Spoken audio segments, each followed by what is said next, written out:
एक युवक बौद्ध मठ में गया। वहां उसने अपने गुरुजी से कहा कि मेरे बार बार प्रयास करने पर भी मैं असफल हो रहा हूँ। मैं कभी भी अपने साथ ईश्वर को नहीं पाता हूँ। क्या बिल्कुल ऐसा ही है? गुरु मुस्कुराते हुए बोले, ईश्वर हमारे साथ ही होते हैं, परंतु हमारे भीतर के कुछ अवसाद हमें यह अनुभव ही नहीं होने देते। इसे मैं तुम्हें एक कहानी के माध्यम से समझाता हूँ, ध्यान से सुनना। एक लकड़हारा युवक था। वह जंगल से लकड़ी लाकर अपना जीवन यापन करता था।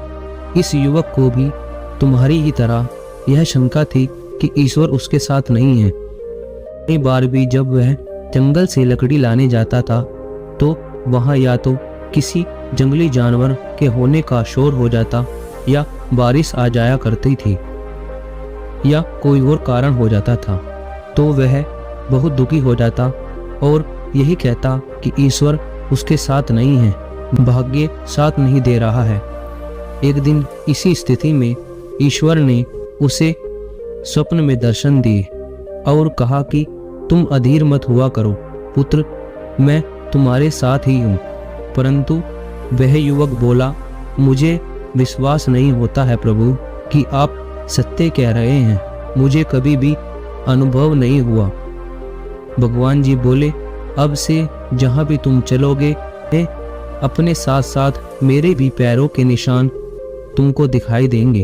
अगले दिन जब वह युवक लकड़ी लेने के लिए गया तो उसने अपने पीछे मुड़कर देखा कि पीछे उसे 4 पैरों के निशान बने हुए दिखाई दे रहे हैं। वह समझ गया कि स्वप्न वाली बात बिल्कुल सही है और ये दूसरे पैरों के निशान भगवान के ही हैं। वह खुश हो गया। उसने उस दिन लकड़ियां तोड़ी और पास के ही किसी गांव में उन्हें बेच आया। रास्ते में दोपहर हो गई।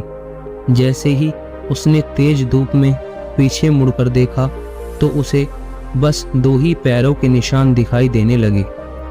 वह तुरंत आसमान की तरफ मुंह कर बोला, बस भगवान जी, तेज धूप में जब पाँव जलने लगे तो आपने मेरा साथ छोड़ दिया। भगवान जी बोले, मैंने साथ नहीं छोड़ा है, ध्यान से देखो, ये पैरों के निशान जो तुम देख रहे हो ये मेरे ही हैं।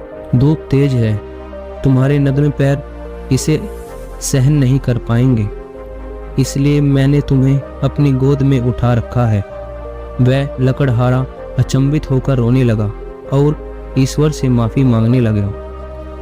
आगे गुरुजी बोले, ईश्वर हमारे साथ ही होते हैं, परंतु हमारे भीतर का अहंकार, ईर्ष्या, भय, लोभ और माया के अवसाद हमें उनका एहसास होने नहीं देते। गुरुजी बोले, अंत में बस एक बात ध्यान रखना, हम अपने चारों ओर एक अपेक्षाओं का जाल बना लेते हैं। जब अपेक्षाएं पूर्ण नहीं होती वह जाल टूटता है, हमें दुख होता है। तब हम यही सोचने लगते हैं कि हमारा भाग्य ही खराब है या ईश्वर साथ नहीं दे रहा है, परंतु हम यह नहीं सोचते कि वह अपेक्षा ही गलत थी, जो कि पूरी होनी ही नहीं थी, तो जाल वह टूटना ही था। इसलिए अपनी अपेक्षाओं को बहुत ध्यान से रखें।